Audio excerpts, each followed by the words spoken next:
Welcome to another episode of Dad App, everyone. Thank you guys very much for joining me. The guest I have on today, he and I have recently gotten connected, but I'm excited to dive into his backstory. He's really out there to help you as parents reconnect with your kids and really learn how to develop and grow that bond and relationship with them. But my good friend, Mike Barsamian, has joined me on Dad App. Welcome to the show, brother. Hey, thanks, Brian. I really appreciate it, man. It has been an honor to get to know you, even from a distance, and now to be present with you on your show. I just really appreciate it and love what you're doing, supporting dads out there as we're And certainly the trying to get it right. And the crazy thing is, we're practically neighbors, just living down the Yeah, street we from are. each other, essentially, which is crazy. It's funny. Sometimes I have people that will see me out in town, and it's pretty apparent by my license plate. It says "Dad Up" on my license plate, so Yeah. that's my personalized plate. And I see, people send me messages and go, "I think I saw you." At least I saw your car, and it's like, Yeah. are you in the area? Oh yeah, I live in Cheeto Hills, or oh yeah, I live in Ontario or Corona. And it's, so it is funny. But the fact that we live so close to each other, one of these days we're going to meet up in person and break some bread together. Man, I Um, would love to. yeah, We would absolutely. We'll, certainly do we'll, we'll that. drag, we'll drag Christopher along with us. Yeah. Please. Yeah. And we'll make him pay. Right. Awesome. Well, Mike, let's dive in. Let's dive into your back history, kind of how you grew up, and then obviously how you got into the things you're doing now. And then obviously this is a dad podcast, so I want to know about your family as Yeah. well. Yeah, man. So thank you. I think for me, the journey started a long time ago. My mom was a teen mom, and my dad it wasn't present, and so we started life in Arizona, moved all the way out to Georgia, lived with family and aunts and uncles, and then my mom got married when I was around 10, 11 years old. So that's what brought us to California. And my stepdad, Barry, who I love, I don't know if he was ready for a wild and squirrely 11-year-old.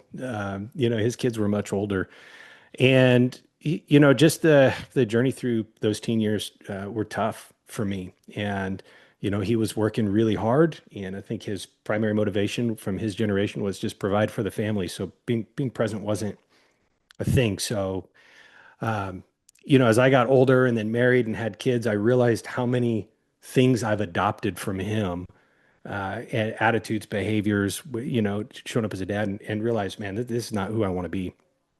That kind of led me to uh, really committing my life to Christ, finding some mentors.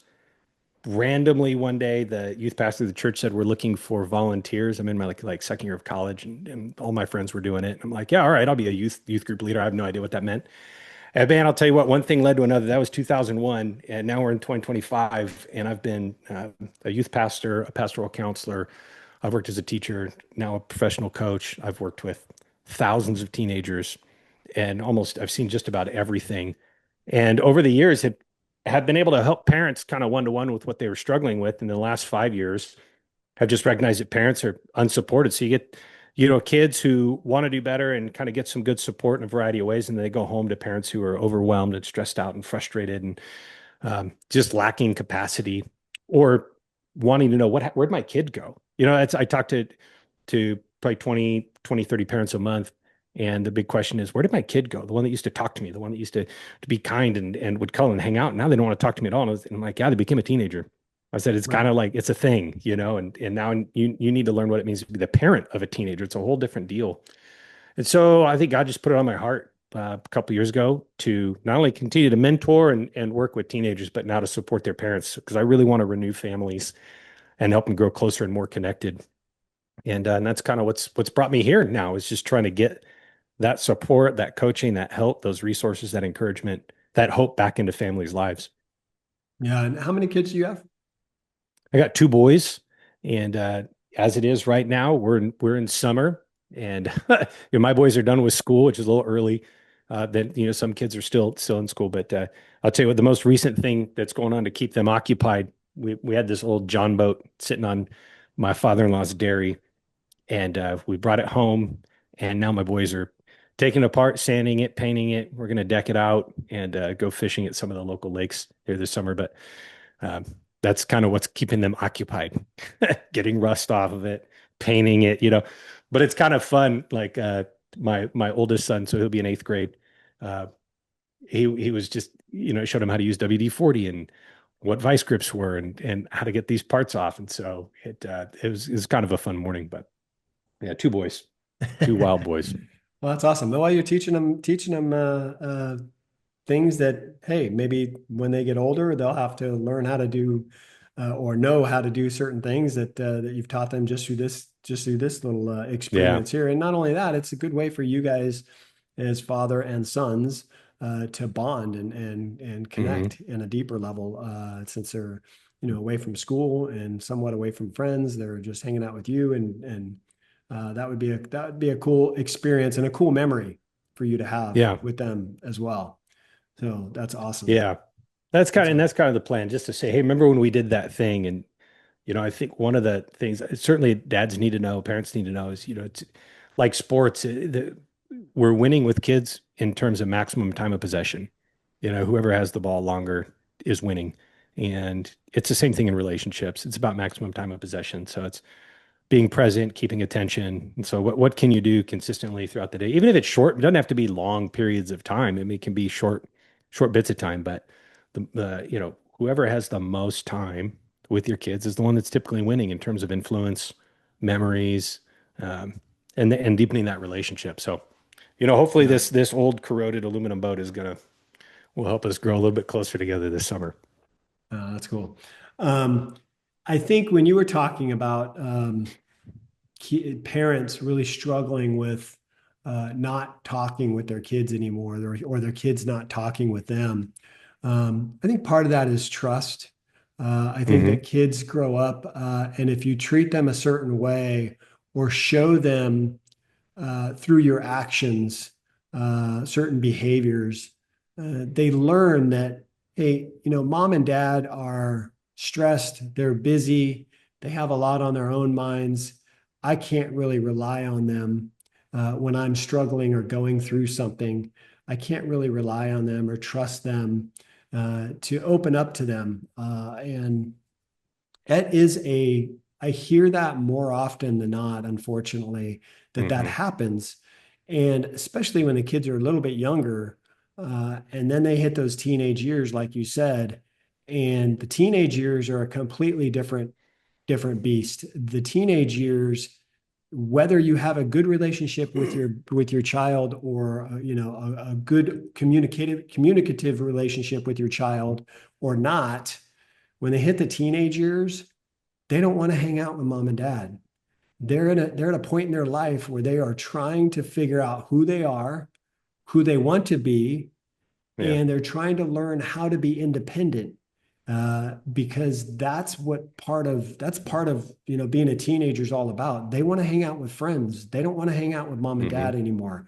And so I think that the earlier that we as parents can help to encourage them to communicate with us and make them feel safe to come to us when they're struggling with something or even with something positive that they want to Hmm. share with us, the more that we can encourage that and open up that line of communication, the better off you'll be when they do hit those teenage years and they don't want to talk to you anymore. They don't want to hang out with you anymore.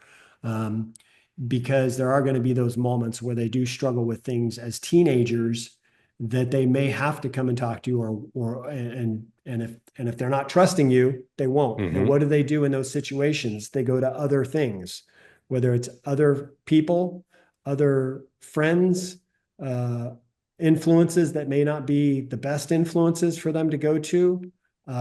They turn to sometimes even various addictions, substance abuse Hmm. or pornography or any of those types of things that they look for relief. And we don't want that for our boys. I know when my boys were younger, Yeah. they're 26 and 23 now.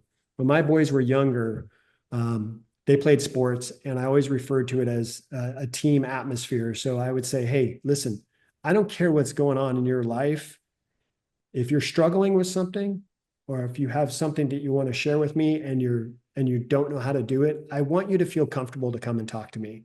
And I used to tell them, I'm on your team. I'm here Yeah. to support 100%. you. And I want you to feel comfortable to come and share something with me, even if you think it's something that I'm going to be unhappy about. I don't want you to ever be scared to come and talk to me. The home, for parents out there, the home should be the safe space. The home should be the space where the kids come home and they feel safe to share things with their parents, uh, and open up to them. And if Hmm. they don't feel that in their own home, then what makes you think they're going to feel that anywhere else? And they may turn to they may find those other roads to go down that may not be the ones that you want them to go down. And so I always told my boys that I'm on their team and I want to Yeah. support them in whatever it is they do. And I would share that I would tell them, listen, whatever it is you got to share with me, doesn't mean I may not be disappointed in you. I may be disappointed in something that you share. I may be Hmm. disappointed in you, but that doesn't mean my level of love or trust is any less than it was before. I still love you the same, and I'm going to help you work through whatever it is you need to work through. So that is a valuable, valuable lesson for parents to gain. And I wanted to get your perspective on it. Yeah, I think you've nailed it perfectly. There's a couple of things that, as you're talking, like little principles that are so cool. One, when kids hit the teen years, they shift, but biologically in their mind, they go from a nurturing state of growth to a trust-centered state of growth. And so moms can do it or dads could do it, but we'd call it maternal versus paternal parenting.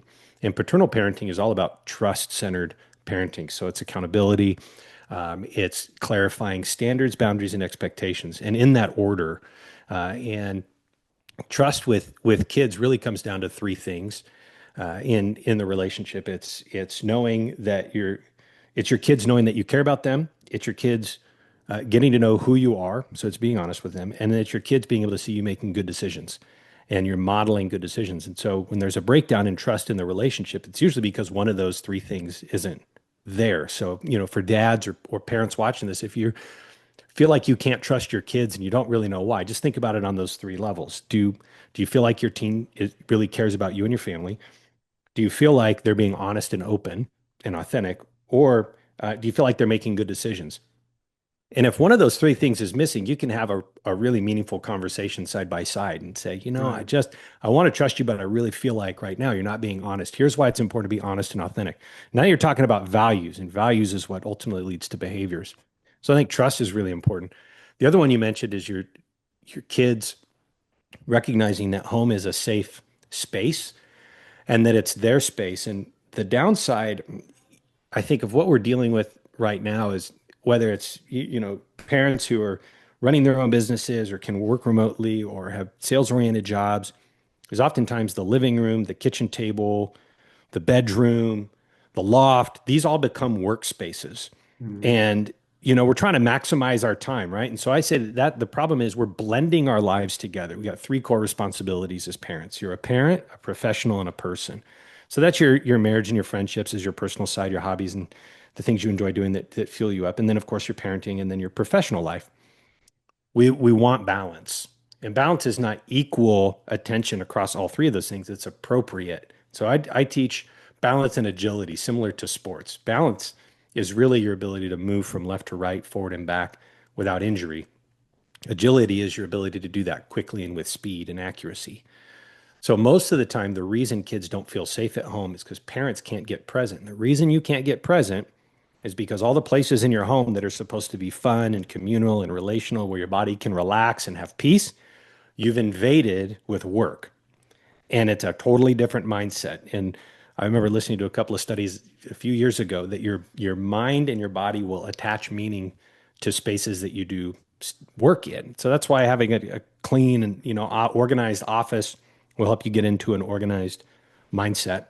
And that's why that's why spas and retreat centers are so peaceful and relaxing because as soon as you walk in, you just decompress, right? Well, if we keep blending our lives at home, where spaces to connect with our kids, to relax, to watch movies, to eat meals, all of a sudden are also places that we're hustling and doing work and we're feeling stress, probably appropriate amounts of work stress. Well, now we blended our lives and we can't relax, and our kids can pick up on that. They can sense it, they can feel it.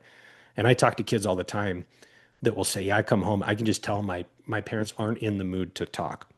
Mm. And when I talk to parents about it, they'll say, I don't know what they're talking about. I was just sitting on the couch watching TV. And it's like, well, what else do you do on the couch? Oh, well, you're checking emails, or they're doing Mhm. work, or there's bills everywhere. And your kids can, they're at that stage, they can sense it. And so if we really want to get balance in our lives, create, segment those spaces. For example, if I need to post something on Instagram, text a client back, uh, check an email, I'll leave my living room, I'll leave my backyard, and I will come to my office that happens to be in my home. Um, but I will come here and I will do those things only in this space, so I can protect the rest of my home and have fun and all those kinds of activities. So I think it's really important that there's a mental aspect to being present. There's also a physical intention to being present with your kids. And Mhm. those are like just trust. And then I would say this to help parents understand: when your kids stop being children, so about 11 years old, let's just say when they hit puberty, as children, they're concrete thinking. So that's why it's easier to talk to them, for them to trust you because you're bigger, you're an adult. They're concrete thinking: black, white, yes, no, two and two is four. It's very simple with kids. Then something happens overnight where they become teenagers and their brain shifts to abstract thinking, where now there's gray, there's negotiation. They can hold two things in conflict, and their brain is turning. Now they have to learn how to problem solve. And so instead of asking really direct, simple questions, get good at asking more discovery based questions. So I try to, I'll coach parents and say, stop asking why and start asking what. So instead of, hey, why did you, or instead of saying like, how was your day? Why'd you go to, so and so's house after school? Why are you wearing that? Why'd you do that? Say, hey, what happened today that you're really excited about? What, what happened at school that was disappointing? Or what do you think about doing this later? Or, oh, hey, I see that you know, you joined this club at school. Well, what about that club is exciting? Versus saying like, well, why'd you join that club? Which is Mhm. still a question of curiosity, but if you operate with this, the principle, just be really curious with your kids so they can talk with you. And asking why is almost a defensive. It puts kids on edge, puts adults on Mhm. edge. If Mhm. I was like, well, why do you have why do you have that Lamborghini on your shelf? Mhm. Versus, hey, what do you really like about Legos and Lamborghinis? That's pretty Mhm. cool. Mhm. Same question, different feeling. So Yeah. that's simple ways to connect. Get present, stop blending your life, start finding some balance, and Yeah, then I ask think really good what questions.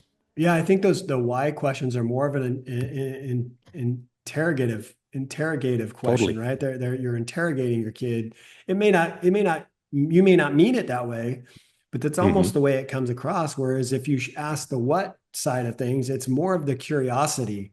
Now it seems like dad's interested in what I'm Hmm. asking. He's not just interrogating me as with the why questions. He's interested by asking the what questions. And I used to think there was times where it was even during the pandemic. I had a dad reach out to me and said, "Hey," he had messaged me on Instagram, I believe it was, and said, "Hey, I'm struggling with my son right now. We're going through this pandemic. We really can't go out and do anything. He can't hang out with his friends, so he's kind of stuck in the house, and I can't get him to sit down and hang out with me. He just wants to be in his room playing his video games." And so there's like no communication going on. Like he just wants to hang out with his online buddies and play video Hmm. games. And I need some advice on how I can reconnect with him. And I said, listen, you both are you both are kind of stuck in the house. You're going through this little blurb in that's going on in the world with the pandemic. Um, your kid's stuck in his room or wants to be in his room playing his video games and has no interest in hanging out with you or talking to you. So I'm going to make one suggestion to you, and it's going to change your life. Play video games with him. And Hmm. he went, I'm not familiar with the games that he plays. I don't know. And I said, you don't have to be familiar with the games he plays. You just have to be interested in the games that he plays. And so if you Hmm. act interested in the games that he plays, it's going to change his mind. It's going to make him have a mind shift where he's like, I don't want to hang out with my dad to, oh, wow, my dad's interested in the things that I'm doing. And Yeah, what I'm doing is yeah, playing totally. video games. And now he's interested in it. And now we're connecting. And I said, and ask him to teach you. Ask him, say, hey, I want to play this game with you. This looks fun, but I don't know how to play it. Can you walk me through it? Teach me how to play it. I want to play it with you. And completely changes, like, you guys are still playing video games. He's still stuck in his room playing video games, and that's what he wants to do. But now there's this level of bond and communication that you guys are developing. And now he's teaching you, and you'll be amazed at the shift that happens over the next couple weeks, couple months between your Hmm. guys' level of you know communication and interest in each other. And it's just those little shifts, like you were talking about, going from the why to the what. Just those little shifts that we can make as parents that we may not think about or think that are such big deals. But when you make those little shifts, you'll be amazed at um, what changes. And I hear dad say, this is the other thing that just drive me nuts. And I'd hear dad say this: I can't do this today because I have to take Mikey to his baseball practice, or I have to take Sue to her dance lessons. I'm like, you completely the wrong mindset right there. Quit saying I Yeah. have to do this to saying I get to do this. That's something you get to do with your kids. So just that little shift will help change your whole perspective into parenting and help really redevelop the bond and relationship with your kids. So there's those little tweaks that are so simple that parents don't realize. Yeah. You don't mean it in any negative way, but just those little shifts in your language and in your behaviors can completely change the direction and of your parenting and the relationship with your kids. Yeah. And if even just to simplify it, because those, what an opportunity to do exactly what you just talked about, whether it's playing video games, taking him to lessons, taking batting practice, or just driving him. But if parents will move from face to face to side by side, that posture just by itself will completely change the relationship. Where, Exactly. face to face interactions feel challenging sometimes, like if you're Mm-hmm. sitting across the table or you're just, Right. but when you get to sit side by side, so driving in a car, sitting on the couch, playing video games next to them, there's a meaningful conversation, and they feel like you're with them versus against them. And there is something really important about that physical posture change. And then asking them, like, you nailed it. Like, you don't have, I'm terrible. I was good at video games maybe one time in college. Right. And then there just came a point when my kids can and do destroy me all the time. And now, whether it's Fortnite or Forza, which I really enjoy playing right now because I'm a big car guy, my oldest is playing Forza.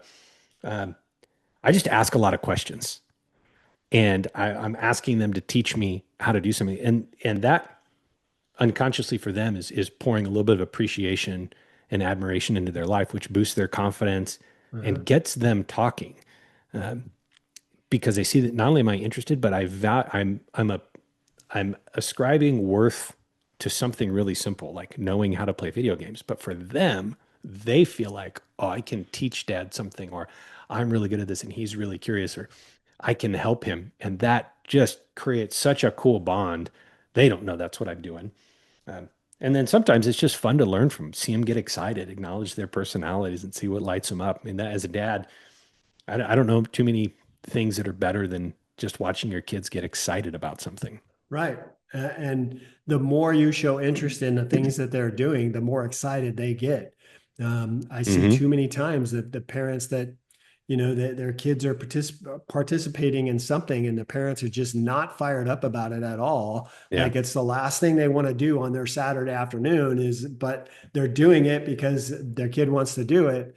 but they're just not showing any interest in it, not showing any enthusiasm in it. And the crazy thing is, regardless of the age, whether they're 4 years old or 14 years old, they can feel it, they can sense it, and Hmm. they notice it.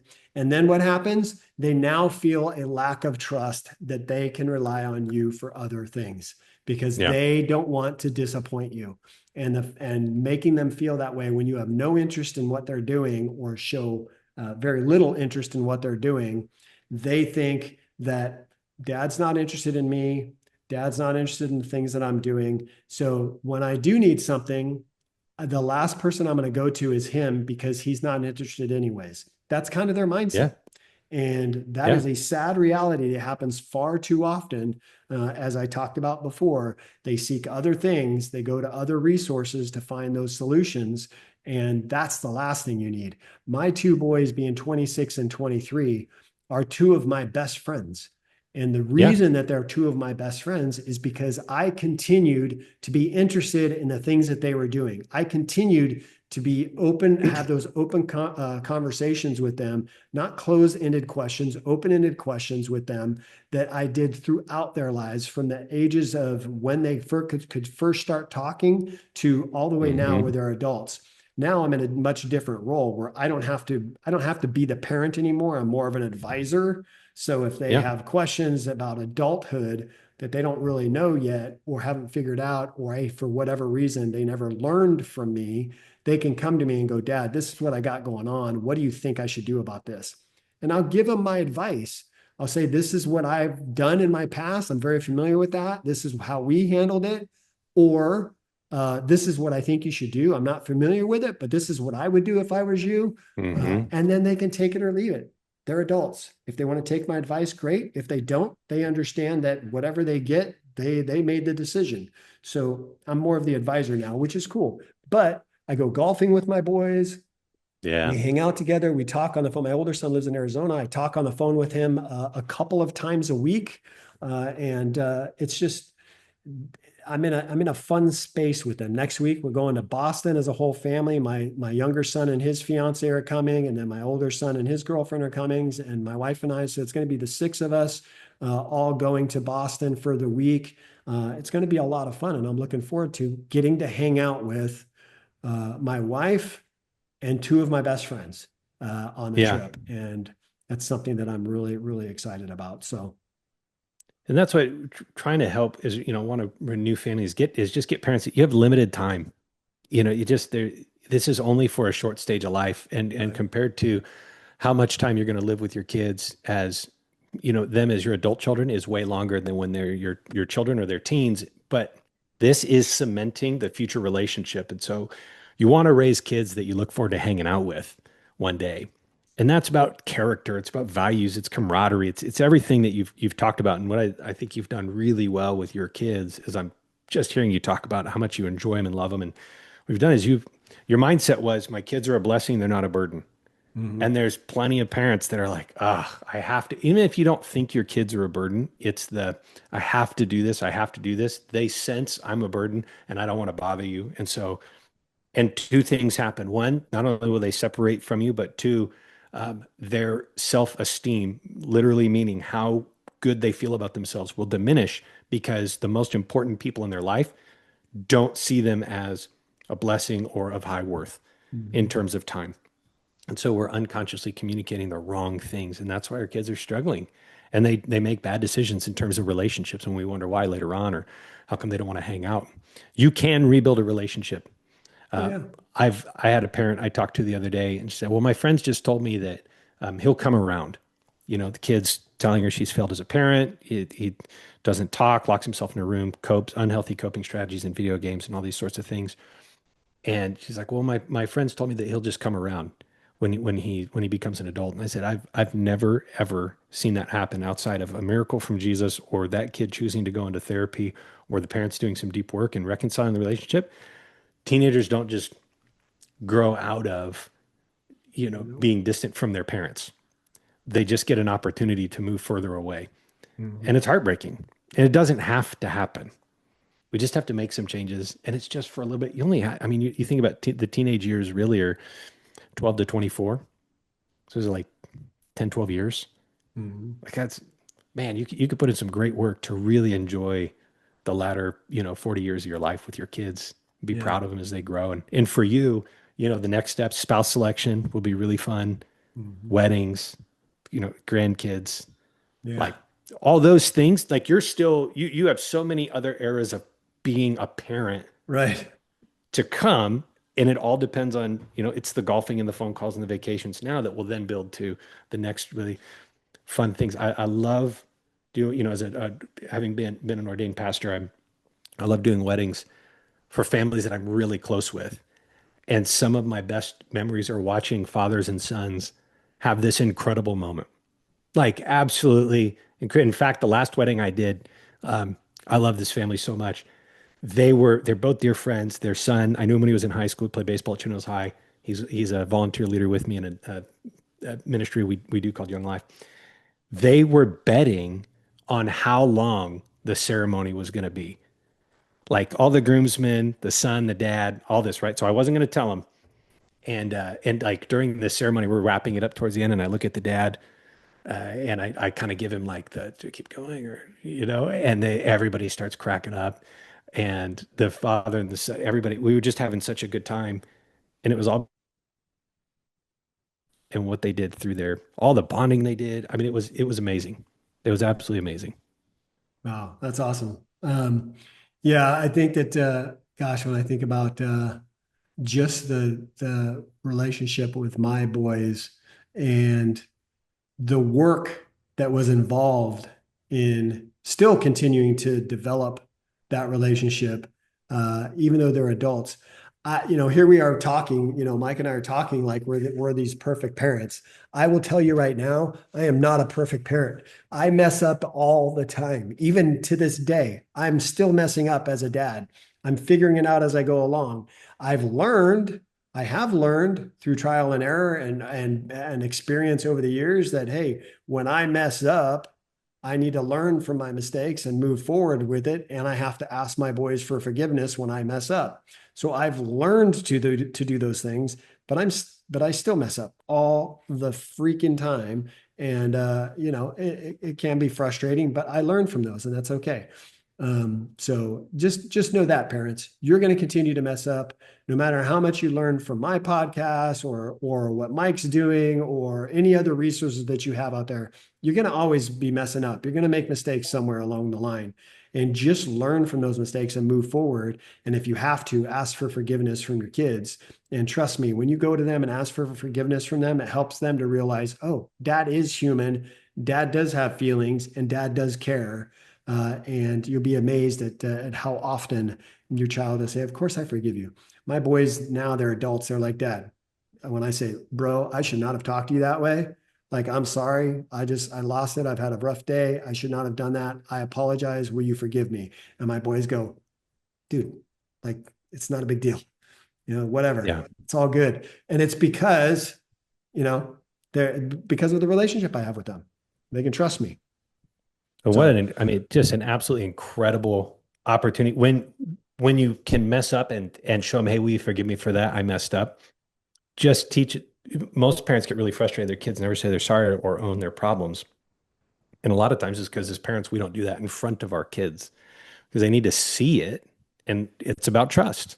It's about yeah, trust, right? yeah. And so if you can show your kids how to say you're sorry, man, not only does that develop them to be really great people later on, but it will empower your own relationship. So I mean, just way to go modeling that. Yeah, thank you.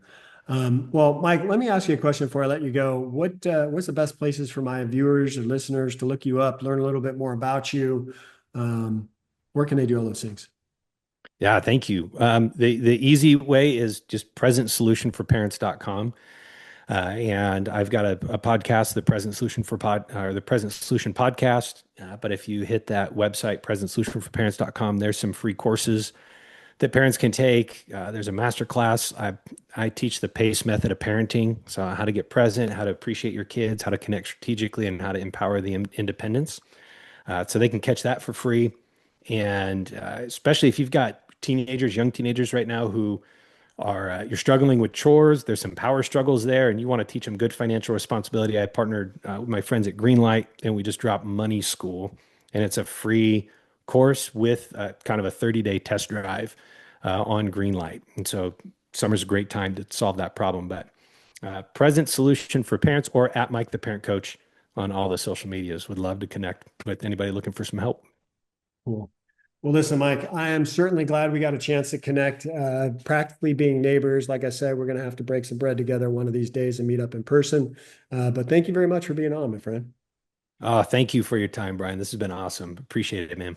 Yeah, absolutely. Listen, guys, this has been another episode of Dad Up. We just want to thank my good friend Mike Barsamian for being on the show. Please make sure you check out his links that are in the show notes below, so you can connect with him, learn a little bit more about him, follow him, check out his podcast. All those sorts of things are all in the show notes. Please make sure you do that. And listen, if you are not yet subscribed to my show, please make sure you do that as well, so you don't miss any of the awesome guests that I have on each and every week. And as always, like I say, I like to see you all on the next episode of Dad Up.